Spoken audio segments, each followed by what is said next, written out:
if myself or anyone came and told you before you ever stepped foot and played a game in high school that you're eventually going to become a top 100 recruit and a player that could choose from countless other schools, would you have believed that? If you told me my freshman year, I might have believed you a little bit.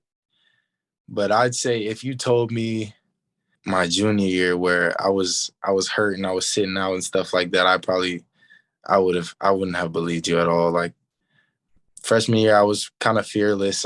You know what I'm saying? I didn't have any worries. But like in that little middle part of my high school career, I wouldn't have believed you.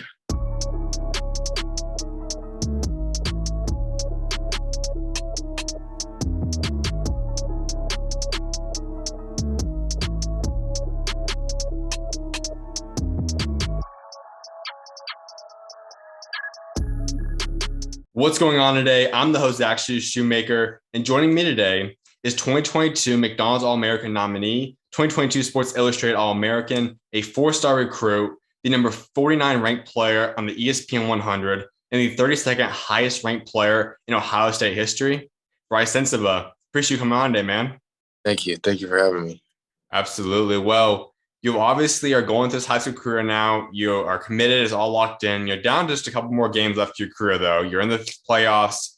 How excited are you for this? And just at the same time, too, what's going through your mind right now is you know you only have a few more games of high school remaining now.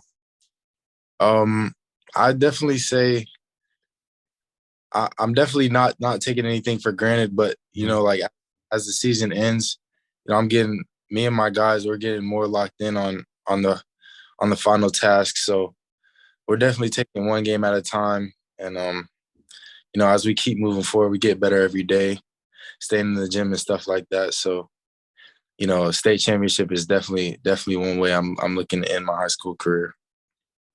Absolutely. Well, we're going to get into this season. We're going to talk about your entire career and, of course, the long Ohio State throughout this interview. But I want fans to get to know you, the story of how you became the top 100 recruit that we now know you as. So if we head back, you actually are born out there in Ohio, Cincinnati to be exact, I believe. What was it like growing up out there and just also Florida? Well, I spent like the first 4.5, 5 years of my life there. Mm-hmm. So I still remember a little bit, but I was pretty young.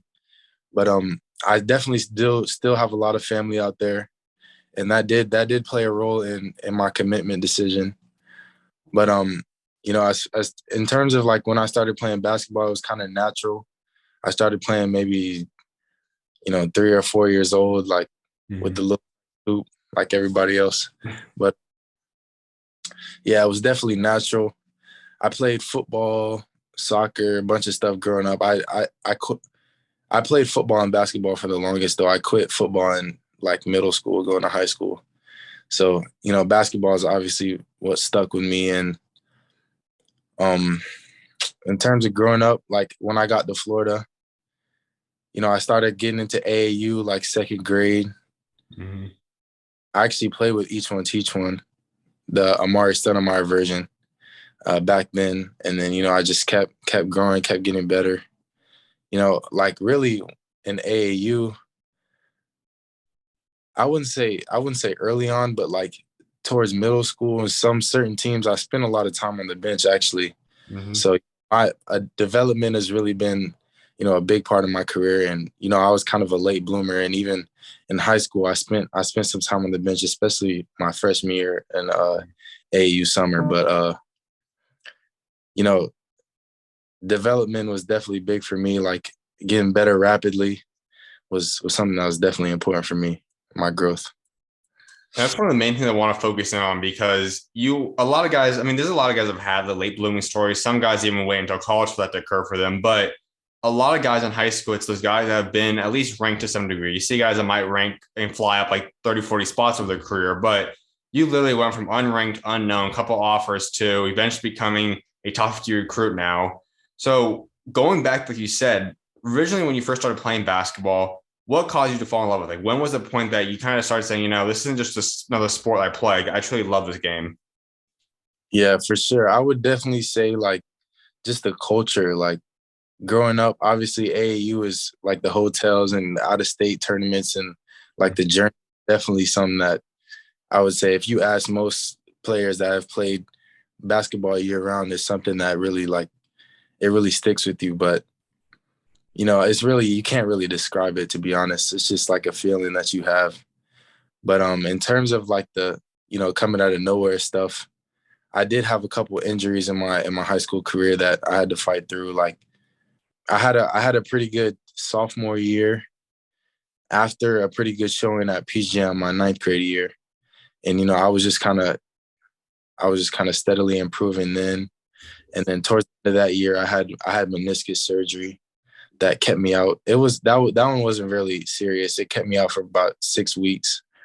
And then I played that summer, but that was the summer that COVID hit and we didn't have any EYBL. So, coming back that summer, I toured again. So at that time, I had to stay out probably about 7 or 8 months. So I missed my whole junior season.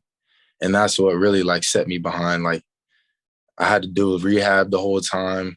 It was actually a slow grind. Like, but coming back, I ended up better than what I went in. So that summer, I started off slow, but I came back, eventually towards the late end, the tournaments to the late end of the summer, like right before PGM and PGM itself, like I really started locking in and going crazy. So I would say that's what really allowed me to, blow up. I know we talked about it a little bit, but so you're obviously from Ohio originally. When you guys moved to Florida, what caused you guys to move? Was it just your parents' job, just want to get out of there, or what led you guys to go from Ohio to Florida?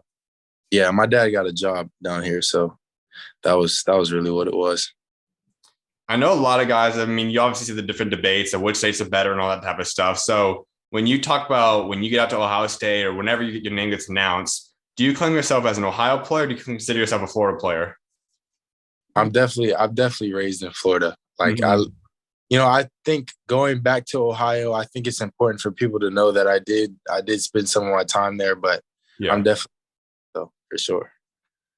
When you look at the Florida brand of basketball, it's a special one. It obviously can be kind of slept on at the same time, but there's a lot of different, there's pretty much about 4 or 5, 6 states, maybe even now, that just have a much larger scale of talent than a lot of other states in the country. Look at the Californias, the Texases, New York's, Georgia's, Florida's right there as well. So, what's it just been like growing up in that basketball atmosphere where there's countless top players that's going to be pro bound, there's going to be guys that's going to go college and be great in college.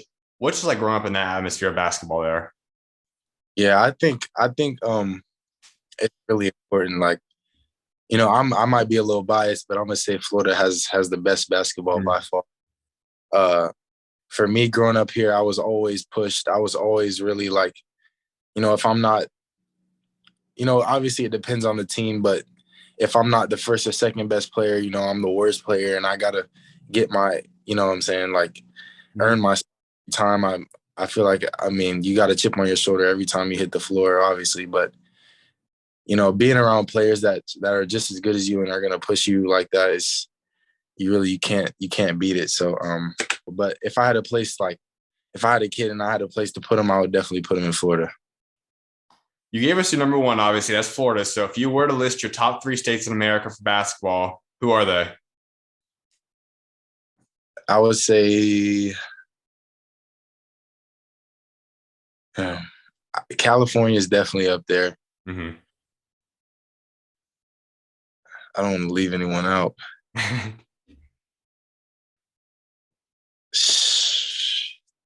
I don't know. Texas, New Jersey. Yeah. There's a few of them that are. I like Georgia too, Yeah. but there's definitely a few of them that are up there. But Florida got it though. So what makes a player unique from there? I know each state, at least not every state, but pretty much all those big states that have a lot of talent, there's a certain mentality that comes from growing up out there. It's a different brand of basketball you guys maybe even play than per se another state. So what makes Florida basketball unique? Like what do you get from playing basketball out there? I don't know, man. I think it's just like really just who you grow up with and who you're around. Like I started off on a AAU team in third grade that we used to practice outside. We used to Mm-hmm. run, we used to run whole practice. We had a summer of practice without a basketball. Like there's, I don't know. It's really just the culture you grow up with and the discipline you get. and just to play the game the right way, there's just a certain thing about it that just allows you to improve like very fast and rapidly. Now, this also might put you on the spot a little bit, but when you look at Florida players of this generation, when you're talking about, so everyone that you've pretty much been playing with throughout your high school career, they could be guys a couple years younger than you, a couple guys older than you, and truly born. Obviously, you can include the IMG and the Montverdus, but just the truly Florida players. Who would you say would be like your dream team of your top 5 guys from the state of Florida? Who would they be for you? Uh, for me, I'd say my point guard. My point guard would be Jizzle from Olympic. Mm-hmm. My shooting guard. I'm not gonna do positions. I'm gonna just say best players. Mm-hmm. So obviously I'm on the team. Jizzle, James, Sean Stewart, Mm-hmm. Dillon Mitchell. That's 4. And then obviously I need a big, but I think Ernest or Carter Knox, those two in hand for sure. That's a valid team right there. Now, another aspect about junior, I know you kind of talked about it too, about you had played football up until about high school for yourself. And for a lot of guys, when you look at your career, and we're going to get really in depth in it a little bit pretty soon, but as we kind of talk about too, like you didn't have the flash from the get-go. You weren't a guy that just came out and was highly ranked, and you just knew that basketball for sure was going to work out from the beginning. Now you know it's going to work out. It's been great, but there probably was times we had uncertainty in that. And knowing your body, your physicality, your skill set, you obviously could have played a sport like football throughout high school if you chose to. You could have played other sports as well. What kept you locked in on basketball? And did you ever even consider saying, maybe I should go try another sport? Maybe God might have something else in store for me besides basketball. I definitely would say basketball was something that I did. I had my mind set on it no matter what. Mm-hmm. The injuries, both of them played a big role on like my or took a toll on my mental health, and where I was gonna end up and what I had to do to get back to where I was. But obviously, like I mentioned, I got through it and I got better. So, I just took it day by day, to be honest. And what I'm saying, wherever I end up was gonna be fine with me no matter what. And obviously I'm here and I'm grateful for where I am. So let's hop into this high school career for yourself. And you decided to go out there, you play Lake Highland Prep, you've created a legacy out there now. What led you to go to that school? Why was that the school that you wanted to end up playing your high school career at? I went to my freshman year, I went to Haggerty High School in Oviedo, Florida. Mm-hmm. That's where all my friends were. Like, that's where I grew up, kind of. Like, that's where we moved to. So, that transition from that school to Lake Highland was definitely hard for me. I had to make a bunch of new friends and all that, the cliche high school move story. But I just wanted to get a little bit more exposure. I want to improve, my athleticism and my body. Just get better in all ways. Like, just turn into a man from a young man. So, I definitely feel like I had a better opportunity to do that at Lake Highland. So, if myself or anyone came and told you before you ever stepped foot and played a game in high school that you're eventually going to become a top 100 recruit and a player that could choose from schools like in Florida and Alabama, Ohio State, Georgia Tech, and countless other schools, would you have believed that? Was that something that you saw was going to happen in your future, or has this even maybe shocked you to an extent of how good you've become now? I would say if you told me my freshman year, I might have believed you a little bit. But I'd say if you told me like my junior year where I was hurt and I was sitting out and stuff like that, I wouldn't have believed you at all. Like, freshman year, I was kind of fearless. I didn't have any worries. But like in that little middle part of my high school career, I wouldn't have believed you. At what point did it all come together for you and started clicking, saying, not only is this a dream for myself, but I know I can play this game at the Division I level. And I know at the same time, too, whenever I get on that court, I'm going to be one of the better players. When did that start coming to fruition for you? And when did you start believing that? Um, it kind of is like the same pattern as the last question. Like my freshman year at Peach Jam, I had a pretty good showing. I averaged like I think I had 17 points a game with a couple rebounds and a couple assists. You know what I'm saying, with the best players in the country, evidently. So, you know, Mm-hmm. did I did believe in that a little bit, but you know, 15s you don't really get any phone calls like that unless you're, you know what I'm saying, top in the nation. So, Yeah. you know, once I got hurt, I went through that process, and then coming back, the the um the Georgia coaches event, which was the first event that coaches could really come out and watch players. After that first game, we played like I think a top 20 ranked team in the nation at the time, or like preseason rankings. Uh, I'm not sure, a team out of Georgia, but you know, I think I had 26 in front of a bunch of coaches, and we played a really good game and we shocked everybody. Nobody really knew who we were because we played a team in Georgia. They played in their backyard in front of everybody. So, you know, we us coming to Georgia, and we actually went 3-1 in that event. So we kind of shocked everybody, woke everybody up. But you know what I'm saying? Right after that game, like I checked my phone and I had messages before like 5 minutes after the game. Like it was kind of crazy. So I think that's when it really clicked. You know what I'm saying? My AAU coaches were calling me.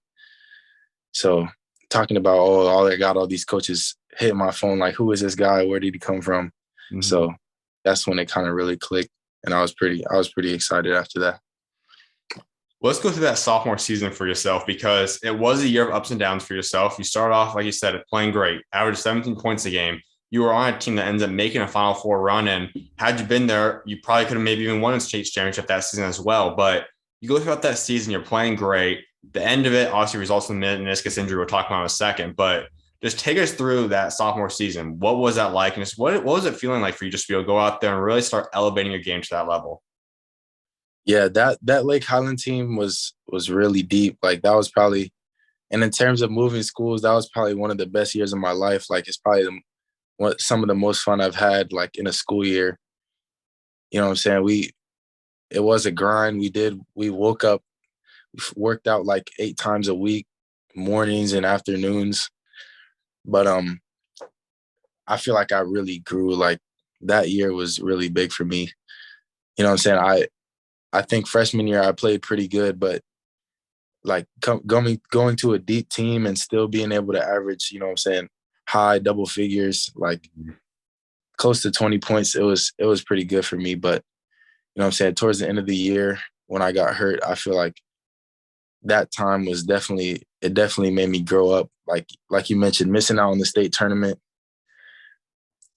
I definitely learned a lot of stuff in that time. So it was important for me that whole year. And this is when it gets tough for pretty much anybody in the country because of COVID. And hopefully, this 2022 class will be the only class that has to deal with. I know 2023 will have small effects. 2021, you got tough for guys that didn't commit yet. But you guys have pretty much gone through COVID, your entire recruiting process. And on top of that, you have the injury curve for yourself. So let's go through that first piece then. You end up going through the game, the season's going on. You end up injuring your meniscus. You have to miss the remainder of that season. What was going through your mind? Just how did that even happen to begin with? I don't even know how it happened. I was really just playing, and then my knee started hurting. My knee started hurting one day. I woke up, and you know we went to go get it checked out, and that, you know what I'm saying, the first one wasn't really serious. Like I was out 6 weeks when COVID just started, so everybody was inside. I Mm-hmm. basically went to rehab and you know what I'm saying, got better, like someone who just rolled their ankle. So it wasn't really serious to me. The second one really hit. So yeah. This seems to be the story for a lot of guys that have a meniscus. It goes from a light one to then becoming the major one. Do you feel that maybe you even rushed it back a little bit too soon, or was it just another complete freak accident that just occurred for yourself then? I definitely wouldn't say I rushed back because Mhm. you know what I'm saying, I felt great. I spent I it happened like March the first time. I spent the whole summer working out with Coach Reese. Mhm. We put a lot of work. So I mean, and I felt great during those times. So You know what I'm saying? It was probably like 3 or 4 or 5 months before I re-injured it. So I definitely feel like I was fine. It might have been connected, but I don't think it was that serious. So take us to the second one then. Obviously, you're back. You're excited to be playing again to a certain extent because COVID wasn't the full season or whatever it was going to be anyways. But the next injury occurs. How did that one happen? Just walk us through your mindset then heading into having to go through another rehab process. Yeah, so I was kind of the same thing as the first one. I was at a showcase event before the season started, and I kind of just woke up with my knee hurting again. And this time wasn't it didn't feel as serious as the first one. So I played on it for about a month or two. Mm. Kept out. We had preseason workouts and stuff like that, and it just kept irritating me. So I got it checked out, and we thought it was best that I just have surgery and get ready for the summer and sit out this year. So we thought I'd be back for the like mid-season, but once after I got it done, they just kept pushing it back and back. But that one was definitely tough for me. Like the mental part of it. Anyone who's been through like a serious injury knows, or anything like that, going through something like that, missing out on something, and like sitting out something that brings you joy is definitely hard. But I think that one was important for me as well. I definitely learned a lot about myself in that time. You know what I'm saying? But yeah, I mean, I got back from it. And I think that's Like, the hardest thing that a lot of people might not realize. Like some people that are just fans listening to this or watching this, like they say, okay, as an injury, you missed a season, you ended up great down the road. But for a lot of guys, especially high schoolers, like in college, if you have a serious injury, you can redshirt, you still get another year of eligibility. In high school, it's a lot more challenging than that. There's only a 4-year timer for yourself. Obviously, yes, as a post grad year and stuff you could do, of course, yes. But in terms of that, you're a player that at that point didn't really have any Division One offers. You didn't have anything set in stone for yourself, and you knew there was a timer ticking down for yourself in terms of I got to get going. I got to get these offers. I got to be able to extend my career to play at the next level. What was just going through your mind? And just how did you stay strong mentally? What did you rely on? How did you get through that when you're going through the adversity of not just the injury, but also realizing, my dream of playing at the next level is there's a sort of time plan for that to occur now. I would definitely say it was definitely hard for me. Like, all that extra stuff definitely brought me some anxiety. Like, Mm-hmm. um, but really, I just learned to just take it one day at a time. You can't look too far ahead, or that kind of stuff is gonna happen to you. Mm-hmm. It took me a while to learn it actually, but uh, you know what I'm saying? Like just going to rehab, extra like 4 times a week instead of the 2 that they recommend, or 5 times a week. And once you're back on your feet, start doing extra stuff, like just trying to get way, way better, because obviously you do start from rock bottom. So um in terms of the timer, that, what I'm saying, just having 3 years, really, I wouldn't say 2.5, because I did play a lot my sophomore year, but Mm-hmm. what I'm saying, 2 3/4 or whatever it was, like it was kind of challenging for me. But I knew I had to, what I'm saying, take advantage of the summer that I was gonna have. And obviously it was the first year back with EYBL. So I knew I was gonna have the platform, but what I'm saying, I just had to make it happen. So, and obviously I did that. And I'm grateful that I was able to come back and all that stuff. So it was cool.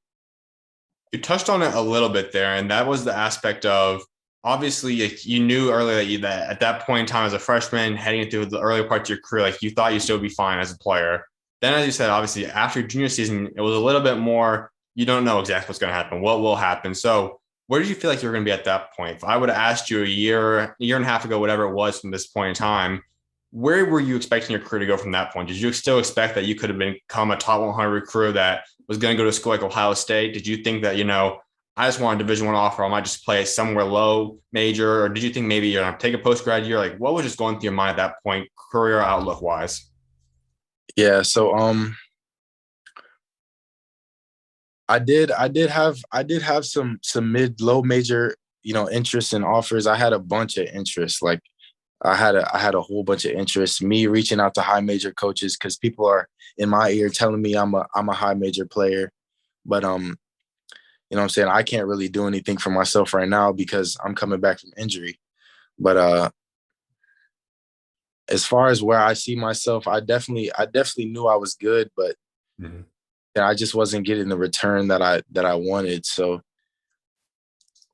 I wouldn't say I definitely wasn't gonna settle because I knew I had time left. But yeah, like I was just I just kept faith and you know what I'm saying, played with the time I had left. So it paid off for me. I'm also glad that you talked a couple different times about the things you learned during the injury. And that is probably the most important thing for anyone that goes through a serious injury that could be anywhere from a 6 week injury to especially the ones that go for 8 months to a year or even more than that. And that's that there's obviously, and anyone's going to debate this, everyone would rather be out there playing the game, of course. But when an issue like that does occur, there's always a way to find to make the best out of the situation. And that could be learning the game in some other aspect, rather that be through film or just kind of getting a coaching perspective on the game, just having to watch your teammates play. How did you grow as a player through both those injuries? And what would you say are some of the biggest things, and maybe even the biggest thing you learned during those injuries? To be completely honest with you, it wasn't. I mean, obviously, I learned stuff about the game from watching it and stuff like that. But you know what I'm Mm-hmm. saying? The stuff that I learned was kind of more about like life and like me myself. Mm-hmm. Like one of the most important things that I learned was, you know what I'm saying, some stuff that makes me happy because like anybody can relate to, you know, saying being out on something that they love. It does take a toll on your mental health. I was at a pretty dark place at that time, so just learning what makes me happy, like being around family, like getting out the house, like stuff as simple as just like sitting outside, like Mm-hmm. and instead of like, because I was doing virtual school, so I was just inside all the time on my computer doing school and like sitting in a dark room. So you know what I'm saying, stuff as simple as that, like that just changed your mood. It's important for you, and you know what I'm saying. Once I get back on my feet, going outside and shooting around, even when you can't run and stuff like that, like interacting with friends more, stuff like it's definitely something that I learned is keep me keep me occupied rather than just sitting around. We see the way you came out of this injury and what you just did during your EYBL season, now this high school season. But would you say that you would be the player that you are today if the injury doesn't occur to you? Did the injury help make you kind of get that balance in your life and at the same time almost get you that extra energy, that extra motivation for the game of basketball? Or do you think you could even be a much better player had the injuries not occurred for you? Um, I think you know the past me would think I'm a fool for saying this, but I do think the injuries did they definitely brought one thing out of me, and that was like a killer mentality. Like during the injuries, I knew that after, especially after the second one happened, like you can't take anything for granted. Like Mm-hmm. so, you know, when I'm coming back, I take every time I step on the floor very seriously. I try to do everything with a purpose. So like I rarely have mercy or remorse for anything for anyone. I used to do that a lot when I was a kid. Like I used to just go out and try to play the game the right way, win or lose. But now I'm really big on winning everything I do. So Mm-hmm. I think that's one thing that definitely changed after the injury. I might have still been good, maybe not, but I think after the injury, like winning is definitely something, or just playing my hardest no matter what. Like it's my last game. That's definitely something that's changed for me. There's something else I want to get into before we talk about your breakout EYBL season, and that's your unique body set. Obviously, a lot of guys are not typically 6'6" guys that are capable of guarding a center on different plays, maybe even running a stretch center at times too. While also at the same time, you can run the power forward, the small forward, shooting guard, and you can bring the ball up. It's a unique type of play that we do see some guys. Obviously, the most relatable probably guy to you, in my opinion at least, is someone like David Roddy right now at Colorado State, who is a good chance of becoming an All-American this year in college. How have you learned to embrace that where you can say, I'm 6'6", but I know I can go play any position on this court? Um, I think it's definitely like one thing that sticks out about it is my strength. Mm-hmm. And you know what I'm saying, I do spend a lot of time in the weight room, and being able to to to still be athletic is something that's important for me. Obviously, when I get to the next level, I'm gonna want to lean up a little bit and stuff like that. But I've been on diets where I've lost a bunch of weight, and I just feel weak. So I think right now in high school, I don't want to do too much or make any major changes. I do want to stay athletic and stuff like that, but I think being versatile, at this age, especially in the recruitment process, is extremely important for a player, stuff like that. And especially my role right now at Lake Highland, I'm the biggest guy on the team, so I got to guard the five Mm-hmm. and still play the three and stuff like that. So, what I'm saying, on offense. So I think, all that stuff plays a part in it. It's very important. I had David Roddy in here a little bit ago, and he kind of talked about that, where he always felt comfortable being the guy that maybe, according to trainers and professional people, they say, okay, being about 240, 250 at 6'6" is not per se exactly what basketball body type might look like, but he felt the strongest at that point. That's what made him felt like the type of player he could be. But I can imagine that there were some people, maybe even in life, I said, you should either cut down the weight or something like that to become a different type of player, a more traditional player per se. Was that the case for you? And if so, what kept you saying, I just feel like this could be the best me. I know that might not be the typical average type player body, but this is what feels good to me. And I can dominate like this. Yeah, I definitely hear it all the time.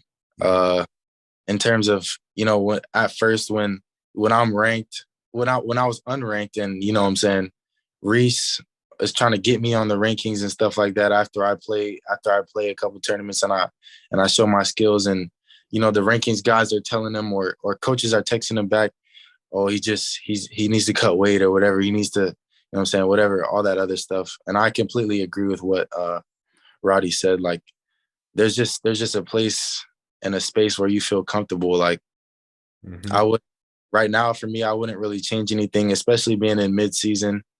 I think something that's just important for me is staying athletic and being able to move. Like, I think having my frame and still being able to move like that, and what I'm saying, play above the rim is something is really unique. And what I'm saying, having ball handling skills and stuff like that is something you can't really match, especially for a traditional player. Like, I never really buy into, what I'm saying, what other people say if their players can't guard me. So I just play my game. Absolutely. Well, let's hop into this EYBL season that you broke out on, and you decided to go out there. You play with E1 T1, and that's a loaded roster for you guys. You have yourself out there, who at the time, obviously, maybe you didn't have the biggest name, but now we look at it, it's even more special. You have yourself there. Dillon also headed in as a guy that was known. He was ranked, and now he's a top 10 recruit. Bruce has always been a top guy. We know what he's capable of. AJ is a guy that's going to be a star at Ohio pretty soon. You have the twins out there who both are going to be outstanding players at UCF. You got Ben out there, who obviously reclassed up, went to Clemson then. This team was just loaded top to bottom. So what was it like just going out there and being around those guys? It was really fun. Like, really, I would say the core of that team was kind of Emmanuel, who unfortunately got hurt and he went to Houston early. But him, me, AJ, and Dillon, we were there since ninth grade, and that was really the core of it, the core of the team. Obviously, like, three D1 high major caliber players, like, and then we just made additions like Bruce, obviously my future teammate. He's like a pass first point guard, doesn't turn the ball over, Mm-hmm. wins. One of them shoots. One of them's like, to me, Taylor is very good. Like, he's very slept on to me. Mm-hmm. Um, and then, Ben and them, like, we just kind of expanded on the team, and I feel like we had a great shot to win it. That I think some of the scheduling got involved. I won't blame anybody. What I'm saying, we did play like a 7:30 game and then a 9 a.m. game. So I won't get into that, but I definitely feel like we could have won the whole thing. But that was a lot of fun. Like, that was the best time I've had in a an AAU summer, and I feel like that was a great way to end in my career. When you look at the way that so many guys, like you said, have developed over the past 4 years, you guys have been in each other's lives now for all this time, especially the guys at the core group. You look at a guy like Dylan, who went from a nobody to become the guy he is. Yourself, we already talked about this story, but you now become the guy from pretty much a nobody to who you are today. And all these guys, what's like just sitting back with them and saying, we've all made our dreams happen now over the past 4 years? I definitely say it's cool. I'd say something that I harped on earlier, like a bunch of people in our ears telling us that, you know what I'm saying, we're you know what I'm saying, we're high caliber players or whatever, D1 high major, whatever. And you know what I'm saying, to finally see that happen is pretty cool to me, especially me. You know what I'm saying? It happened a little bit earlier for all of them, but you know what I'm saying, for me to experience it and now me being able to relate to them is pretty cool. So We'll save Bruce for this question in a little bit, but out of anyone else on that roster, though, did you ever talk about teaming up with them, Dillon or AJ or any of them? Like, did you guys ever say, okay, these offers might line up, we could go here together? Did that ever cross you guys' minds? And if so, which one of them did you talk about that with? um I wouldn't say we really talked about it too much. Obviously when Ohio State came in the picture, I did start to talk to Bruce about it. And Dillon was very high on Ohio State. He he was actually like really thinking about going there. So you know what I'm saying? Once he went to Texas, I was pretty hard in on Alabama and Ohio State. So those were the two schools I kind of narrowed down to. And you know, eventually when I went on both of those visits, I just sat back and I didn't really like I didn't really think about, you know what I'm saying, teaming up with anybody too much. I just made sure that I made the right decision for myself and, you know, obviously ended up being future teammates with Bruce. So that was pretty cool. Whenever you do get a game that you're going to be able to go out there and play Dillon at Texas or any of these guys, obviously Bruce, you're going to be a teammates with. We'll talk about that more in a second too again. But any of these guys you end up playing against, what's that going to be like? I think it'll definitely be cool. Like, you know what I'm saying, friends in the past and being able to compete at the next level, like even seeing each other at the next level because you know that's pretty rare. So I think it'll definitely be cool. I can't really speak on it too much now because I don't know what it feels like, but I'm pretty sure it'll be pretty cool. When you were heading into this season, as we already talked about, you knew what was at stake. You knew the importance of how critical this season was, not just for you to be able to play basketball and enjoy it, but for your future and how this game was going to go for you long term. What was your expectations for yourself? Did you expect to be a guy that all of a sudden was going to become one of the best, if not the best player on the circuit this past summer? Or what was your expectation heading into the season? I was kind of just locked in. You know what I'm saying, what you mentioned that we were incredibly deep. So I knew I was gonna have to take, you know what I'm saying, take advantage of every minute that I got because I knew, you know what I'm saying, we had a pretty good rotation that was gonna come in and out. So I knew my role was to score the ball and make the right plays. You know what I'm saying? I think my role expanded as the summer went on. You know, I'm turning into a little bit of a playmaker, a little bit of a rebounder. So while scoring the ball at a high clip. So I knew that's what I had to do.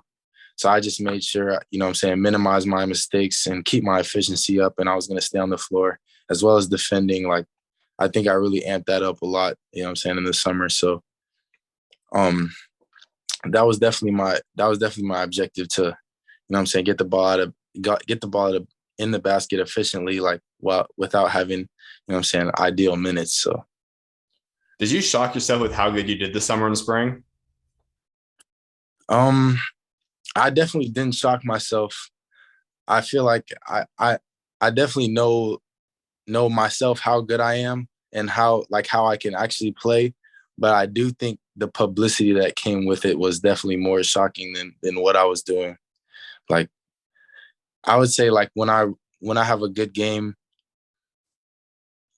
I just see it as really a good game. Like, I don't really feed into the opponent too much, or you know what I'm saying, what I'm really doing. I'm just kind of just playing and locked in.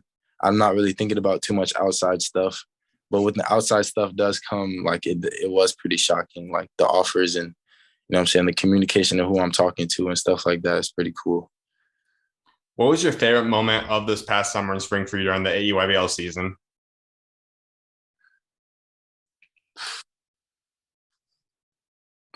I would say I would just have to say like that long stretch where, you know what I'm saying, we were in Atlanta with, with the team and stuff like that. Like we were kind of able to have like a pro approach to the game. You know what I'm saying? Waking up, getting shoot around before the games and stuff like that, being out of state or whatever, staying in a hotel, and just being able to approach the game like very seriously. We knew that every game mattered, Mhm. and I think the stakes of it made it a lot better. It made it a lot more fun. So After the season, as we know, you're going to Ohio State, which we're going to wrap up talking about that in a second. But let's head into your final high school season. You've gone out there, you've had another very successful season, you've been doing your thing. Take us to the senior year. Just how much fun has it been for you knowing that you've pretty much just been able to straightforward enjoy the season? You've been committed for the whole year, all that's been taken care of. How much have you enjoyed the senior season for yourself? I definitely feel like it's been fun. Uh, you know what I'm saying, making up with lost time, especially with my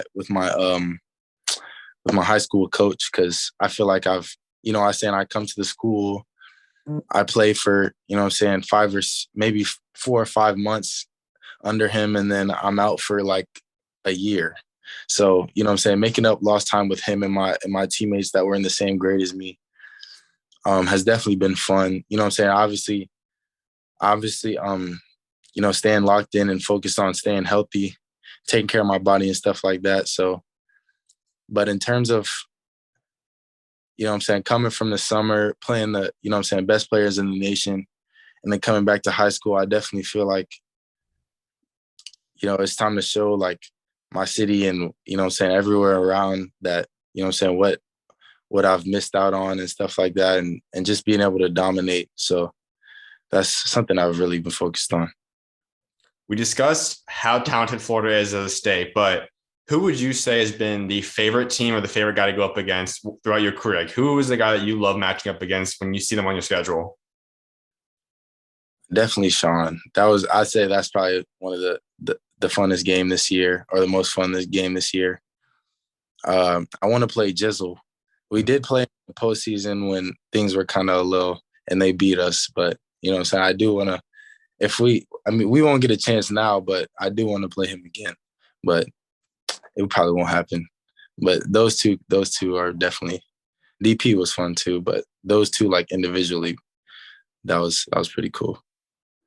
I want to go off on another sidetrack real quick about Jizzle because he's someone that was extremely underrated for the beginning pieces of the rankings and all that stuff coming out. Finally, starting to get ranked as he should have been a long time ago. But how special is he, and just how bright is his future? Yeah, he's one of my favorite players to, like, him and Sean, they're one of my favorite players out of the Orlando area to, like, watch, play against, play with, whatever. Like, me, I've really kind of bounced around trainers or trained myself because I really haven't had somebody like by my side to really train me like consistently. But I've worked out with Jizzle a couple of times, and like he works incredibly hard. Like he's real different. So, you know what I'm saying? He kind of grew. He had a growth spurt. I think that's really what took him to the next level. He got a lot stronger and stuff like that. So I feel like he's you could consider him a late bloomer kind of, but he's gonna bloom a lot earlier than I did because of, you know what I'm saying? Because he's not gonna go through the same things that I went through. But Mm. I feel like he's a real true point guard that can get a bucket, and, you know what I'm saying, whatever college gets him is gonna be a steal automatically. So Well, as we mentioned earlier, you only have a few more games left of this high school career. It's coming to a close, and already some of the big awards have already been given out. Obviously, the McDonald's American stuff's known and some of that stuff and all. But what do you want to achieve for yourself? Like, what's the dream ending for the next couple of weeks of the season, and then any awards that come in after the year? What do you want to achieve and accomplish for yourself as a team over the remaining pieces of your high school career? um for me, honestly, I just want to continue getting better. Like, for me, I don't really focus on too much of the outside stuff or the extra stuff that goes on, because, you know what I'm saying, in my times in my past, I haven't really like got to experience any of it. So having any even a little bit of it is pretty cool for me. But obviously, I want to win a state championship. Whatever player of the year awards they have, I want them all. So, all that extra stuff, it can come, but I definitely just want to focus on getting better and, you know what I'm saying, bonding with my teammates of the little time I got left, and then, you know what I'm saying, getting better, taking my talents to the next level, and, you know what I'm saying, showing it on that level. So Absolutely. Well, let's hop into Ohio State stuff and all that's going on for yourself. And the very first piece of that is just how you've blown up over the past summer. We talked about that already. And one of the big aspects for you was rankings. And I've always been someone that's not too high in rankings. It is what it is. Oftentimes they're not even right anyways. But that's something that guys typically like in terms of just seeing and getting recognition for themselves, getting some respect on their name. How did you deal with not being a ranked player up until June? June was the first time you started seeing your name on those rankings. How did that affect you, and did that bother you at all throughout your high school career, not seeing your name on those lists? Um, it didn't. It definitely didn't affect me at all. Obviously, I'm gonna play my game no matter what. Mm-hmm. But moving forward, I think miss your name being missed out on the rankings gives you a little bit of fire, Mm-hmm. stuff like that. It might have motivated me a little bit more. But recently, like obviously rankings come and go or whatever, and they change all the time. But I think seeing my name in the top 60, you know what I'm saying, since there's 60 spots in the draft was pretty cool with me. Cool for me. Like obviously there's players from overseas and players that come from college and stuff like that. But top 50 is even better. Like it was pretty cool, but you know what I'm saying? I just want to just keep getting better. I don't want to feed into it too much. Absolutely. Well, let's get into this Ohio State stuff. And as we know, that's where you're going to be heading there in a couple more months from now. But walk us through the recruiting process. As we know, many schools came into this play. You narrow it down to a Final Four: Florida, Alabama, Ohio State, Georgia Tech. I know you said earlier that it pretty much came down to Alabama and Ohio State, I believe. So take us through that process. What ended up causing you to get down to those two schools? Why are those two finalists for you? And kind of take us through your recruiting process. Um, mine was it was pretty cool at first, but it definitely got a little stressful. Like I'd say it kind of started up seriously like probably the end of July after that coaches event. I started getting real offers and stuff like that, like high major. And then that was definitely a relief for me, like in those times. And then, you know what I'm saying, I continued playing the summer with a little bit more confidence and finished Peace Jam. Started really getting like, you know what I'm saying, 15, 20. Now I'm really with my last offer, drop a top 8. And coaches really start getting heavy on me, like calling me every day and stuff like that. And for, you know what I'm saying, usually people who are the normal story is kind of like, you know what I'm saying, you get a year or maybe like 8, 7, 6 months to like kind of think about it. But mine was really like I got a lot of pressure, took some visits, and mine really like ended in with a span of like 2 months, 3 months, where, you know what I'm saying, I'm really just locked in on choosing the right school for me. So it definitely started getting stressful, and I took it really seriously. And eventually I just knew that Ohio State was the right option, and it just felt good for me. So that's why I made it. And when you look at Alabama and Ohio State, two of them would have been great programs. What was it about Alabama? Like, why were they end up becoming the second favorite school for you? And then ultimately, how did Ohio State push themselves over Alabama? Really, to be honest, I wasn't even gonna put Alabama in the equation at all. But I was, you know what I'm saying, I started watching film on all the teams that, you know what I'm saying, I had narrowed it down to, and I watched a couple Alabama games from maybe the 1920 season and or 2021 season, and I watched them score like 120 points or something crazy like that. And you know what I'm saying, how they shot the ball and how fast they played. It was really cool for me to see that. So that's really what put them into the equation for me. And you know what I'm saying, after I contacted the coach and I was like, I'm actually really interested in you guys and stuff like that, it only got better. And I got a lot of respect for that coaching staff and that school. Like that visit was really fun for me. Like it was pretty cool out there. So, but in terms of what separated Ohio State, it was just something that felt better. Obviously, you know what I'm saying, the visit was just as fun. Everything was equal. Plus the fact that I got family out there. Mhm. Uh, you know what I'm saying? I'm playing right now with my future point guard, so I got a little bit of feel with that. Uh, and it was just something about it. Like I grew up liking Ohio State. I've had Ohio State coasters and mugs in my house since I was little, since I was born there. Um, my family's a big fans of them, so it just felt right. So I had to do it. You talked about how this was a short recruiting process for you, and obviously you didn't have to make it that short. So there could have been an option to extend it longer until like even possibly committing today. There's still a few of them left. So, Yeah. what made you decide that okay, I could take a little bit more time, but you know what, I can get this done before my senior season. I just want to get over with. What kind of led you to that thought process, and why did you want to get it done so soon? Yeah. Obviously, I'd say for many athletes, it's kind of ideal to get it done before your you know what I'm saying, your senior season and get that early signing day in. So I definitely felt like even if I did try to draw it out, it would have been very difficult for me because of like the pressure. It wasn't too much pressure, but you know what I'm saying, there was definitely some pressure in there.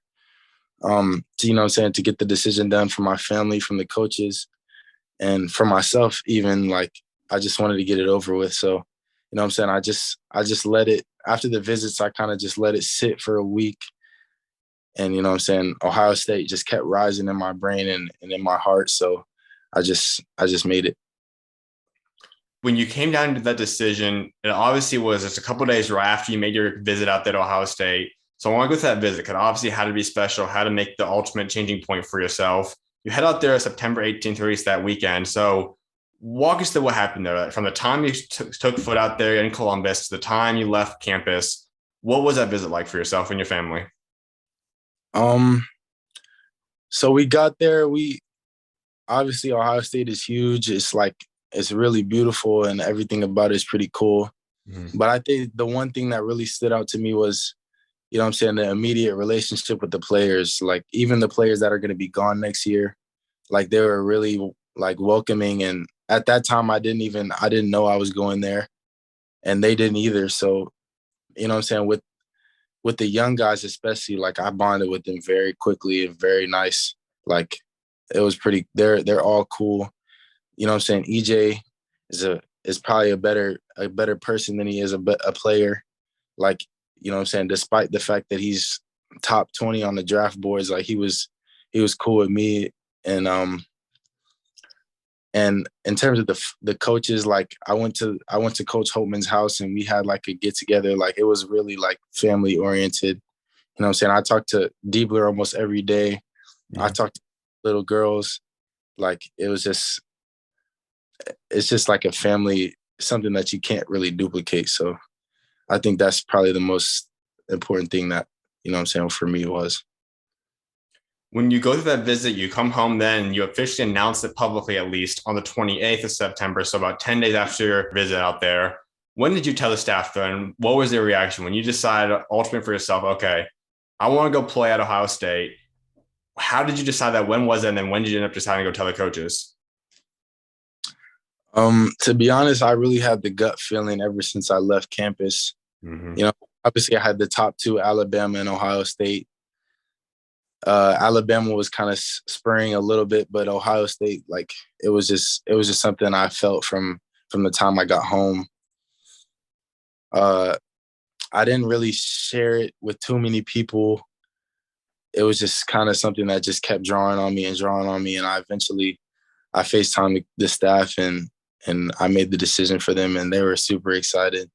And obviously, me being the fifth player in that class, they were able to close the recruitment. So you know what I'm saying, I feel good that I was able to end it off with me. And, you know what I'm saying, we got a pretty good, I think, I don't know what the rankings are, maybe number 4 or 5 class coming in. So that would definitely be exciting. How appealing was that aspect for you? On 24/7, you're ranked number 5 as a group. And obviously, once again, rankings might not mean too much, but it ultimately is just a great group of guys. We already talked about some of them, but you have Roddy Gayle on that group. Felix is a great player. Bruce, who we've already talked about, we know how special he is. Bowen as well, obviously yourself there. How big was the fact that they had 4 guys locked in, a great group, as well as already a pretty solid young core? Malachi Branham will most likely be there next year. Michi Johnson will be there. Zed Key should be there. Some guys, I think EJ Liddell is pretty much gone. I'd say it's safe to say he's going to the NBA draft. But how impactful was the young core on the team right now, and this is the recruiting class to you when you're going through that process? Um, I definitely wanted to make sure I had some opportunity for myself. So they do have a lot of guys leaving, Mm-hmm. a lot of seniors. And then you know what I'm saying, like I mentioned, like the relationship I got with the young guys immediately off rip, that was important for me. Mm. For them being good people and players too, like I obviously want to be good. I want to compete. The Big Ten isn't easy, so I definitely want to, you know what I'm saying, with the other four guys that are coming in with me, I definitely want to compete for for like championships and stuff like that. So I think we have definitely a good chance to do that. So How big of a role did Brice have in this process for you? I have to imagine you guys talked at some point before you committed about Ohio State. What were those conversations like, and how big of a role did he have in you ultimately committing there? um I wouldn't say it was too big. Like I'd say me and him, we obviously knew that he wasn't gonna force me into anything. He kind of just he didn't really know that I was super high on Ohio State. I did let him know eventually, but like when I told him I committed, he didn't even believe me because he was like, "I don't believe you." So yeah, we worked that out. But obviously, I wanted to make the right decision for me. And you know what I'm saying? After I committed, we definitely got a lot closer. So yeah, I think that was pretty cool for, you know what I'm saying, especially for us to be future teammates. So How excited are you for just knowing that you can go out there and you're going to have someone you're familiar with? Obviously, you're, like you said, you're pretty close with some of the guys already there, and this can be kind of an easy adjustment, but still, there's going to be a time where it might be a little difficult just adjusting, but you have someone there now that you can trust, you know who he is, you've been around him for a long time. How excited does that make you feel? I would say it's definitely comforting knowing that I can grow with him. Obviously any freshmen are gonna have growing pains. And you know what I'm saying, having that point guard three duo that, you know what I'm saying, can get through it together it's definitely gonna pay off in the long run. I already see it. Um but you know what I'm saying, obviously like growing with him and the rest of the three guys, especially Roddy and Felix and Bowen too, like, you know what I'm saying, it's gonna pay off for sure for all five of us, like a deep freshman group to be able to grow together. So for sure. How special is this 2022 recruiting class, and what can fans get excited for you guys to be able to achieve throughout the next four, maybe in some guys, maybe in five cases, someone does redshirt years? Uh I would say just to have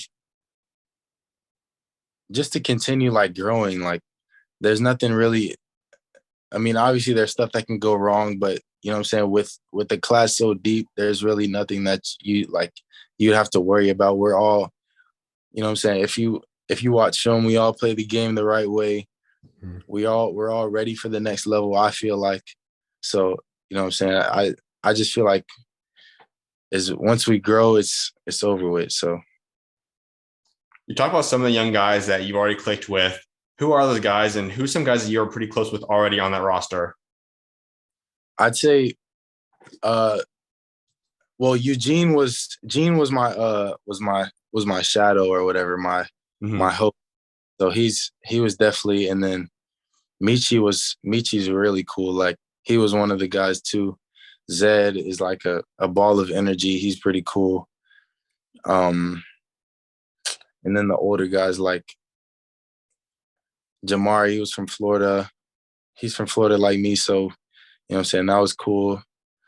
Just all of them really. Like there's nothing you can, and I even, you know what I'm saying, bonded with some of the players that or not even players, the regular students while out there. So that was cool. I want to go to Coach Holtmann because he is a very underrated coach, in my opinion. He's someone that's obviously still younger in the whole spectrum of coaching and ages and all that stuff. So he's got plenty of time to move up the rankings or whatever. But he's done a phenomenal job at Ohio State, getting them to become, once again, another team that's consistently in the tournament, a top 25 type team. What makes him so special off the court? Because a lot of people can see what he does on the court and all that type of stuff. But what makes Coach Holtmann so special off of it?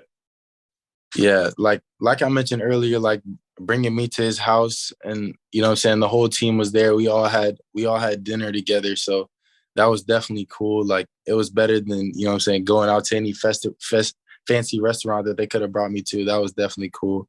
And then just how down to earth like him and the rest of the coaching staff were. Like, you know what I'm saying, he doesn't act like a head coach. He acts like any other regular person around campus. So I feel like that's definitely something for me. You know what I'm saying? You can't get really too big for anybody, you know what I'm saying, despite who you're talking to. So I think that was something that stuck out for me. I know obviously it sounds like based on the two finalists for yourself, I know Bama's pretty close in terms of the family feel again too. How Yeah. important was just being a part of a true family team where obviously on the course can take care of itself, whatever happens there. But at the end of the day, you can know that the coaching staff, the teams are all pretty much a family group. Like how critical was that for you in this process?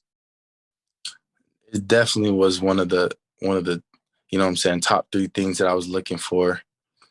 You know what I'm saying? Obviously, those two schools being in my top two after the visits happened, it was no coincidence. Like it was definitely both. They definitely both felt they had a great feel. I knew, you know what I'm saying, whatever decision I made, you know what I'm saying, when I first came back from the visit, you know what I'm saying, they were pretty equal. So I had to, you know what I'm saying, I mentioned I had to let it sit and just feel what felt right. And there was obviously some things that put Ohio State above, but Alabama was definitely cool.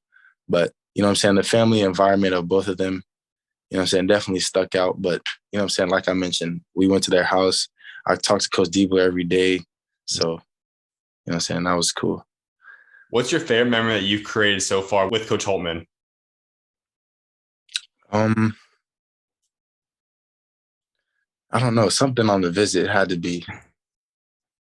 I wouldn't, you know what I'm saying? I committed kind of close to the season, so I haven't really talked to him that much. He's probably locked in right now, but Mhm. probably definitely some on the visit while I was at his house. When do you plan on getting out there? I know guys for the freshmen at least typically get out there end of May, early June. Is there a certain time period that you're kind of getting ready to or planning for being able to get out there on campus? And how excited are you just to be able to get out there and get going out there in Columbus? Yeah, so I'm definitely gonna get out there as soon as possible, like early June, and I'm dying. Like, I'm so excited, like to just have a new scenery and have some new motivation. Like, you know what I'm saying? Once you get to that level, then now you're working for the next level. So I think that's definitely important for me. Like, especially as a senior in high school, a lot of people can relate, especially when you're committed, you're kind of just out there playing. And you're chasing the state championship and awards and stuff like that, but it's never really like, you know what I'm saying, getting a fresh start anywhere you are is definitely refreshing. So, you know, getting out there and stuff like that. And just being a college athlete is like very intriguing to me. So I definitely want to get there. Now, you won't necessarily be a quote unquote the exact full on hometown hero, but at the Yeah. same time, like you still have a little bit of that. You get the scenery. We're going to have family be able to come to games quite easily. You're going to be able to just go to some place that you're somewhat familiar with. You've had spent a lot of years, some of your years out there. What's that going to be like for yourself? Yeah, I definitely feel like that's going to be pretty cool. I think family coming to games is definitely like my dad's side, because my dad grew up in Columbus like his whole life. So he has a bunch of family out there. I have some family like spread out around Ohio. So, and just going to a place where I'm comfortable, I think is definitely important for me, because obviously leaving for college isn't easy. So, you know what I'm saying? Family coming to games is definitely important. Me going to a place where I'm comfortable, and also, you know what I'm saying, the family environment, like I just mentioned, is cool. So I'm definitely looking forward to it. And we've talked a lot about different guys in your recruiting class, but what can fans expect from you? What can they expect from Brice Sensabaugh when he gets out there as a freshman? Um, I would just say like someone with a crazy work ethic who always wants to get better. You know what I'm saying? I I try to play the game the right way no matter what. Like I'm super coachable. You know what I'm saying, I always want to get better no matter what the situation. So, and I'm like I mentioned, I'm big on winning, and I never take anything for granted. And I want to win every game, play the hardest I can every game. So, you know what I'm saying, every opportunity I get, I'm gonna take advantage of it. Um, and you know what I'm saying, one of my biggest fears is letting people down. So whatever it takes, I'm gonna do it. I know all guys want to be remembered for something. So when you do leave your Ohio State career behind, that's all finished with for yourself, and you leave the campus as a professional pro or whatever it's going to be, what do you want to be remembered for what you achieved both on and off the court at Ohio State? I would say two things. Definitely, I mean, hopefully I don't get hurt again, but I do wanna leave people with the story that anything's possible. Like I was unrecruited till like the fourth quarter of my high school career. So that's definitely like have patience and what I'm saying, trust what God has in store for you and stuff like that. Have faith, never lose it. Um and anything is possible really. And then secondly is I definitely want to continue like my education off the court. Like I take my book seriously and my mom won't even let me pick up a basketball. I'm slacking in the classroom. So I definitely want to do some stuff with my education. I still have to find out, what's gonna be, perfect for me in college or what I'll major in and stuff like that. But I definitely want to take a step in that too. So Now, you have a quote in your bio says, patience and perseverance have a magical effect before which difficulties disappear and obstacles vanish. Take us through that and what that means to you and why you have that in your bio. yeah, for me, I feel like patience and perseverance is really all you need in life. Like any situation you run into, be patient with it, and you know what I'm saying. Obviously, work through it. Mm-hmm. You can't go around it. You can't go over. You can't go under. You got to go straight through it. Like that's the only way you're gonna get better through the situation. So I feel like that quote really just like you can put it in any situation that's gonna work for you. So for sure. I also want to get into your faith. That's one of the last things I want to touch up on about with you. I know we've kind of talked about a little bit throughout the interview, but when you look at your entire career, all the ups and downs you've gone through, where would you say has been the biggest moment that you've had to trust in God and you had to put your faith in Him? I definitely feel like after my second injury, when what I'm saying, I was kind of bad. I was at a bad place mentally. What I'm saying, I prayed every day, stuff like that. Um, Talked to God a lot and just kept faith. And what I'm saying, obviously, I you see a lot of stuff where what I'm saying, God has His timing and stuff like that, and you have to be patient and stuff like that. So Mm-hmm. definitely learned a lot about that stuff, and I just what I'm saying, stayed patient, and it paid off for me. So How big has He been in your life to be able to have someone that you can go to and trust and all that stuff? How big has it been to have God in your life? for sure, like my mom drilled it in my head at a young age that what I'm saying, keep that stuff number one.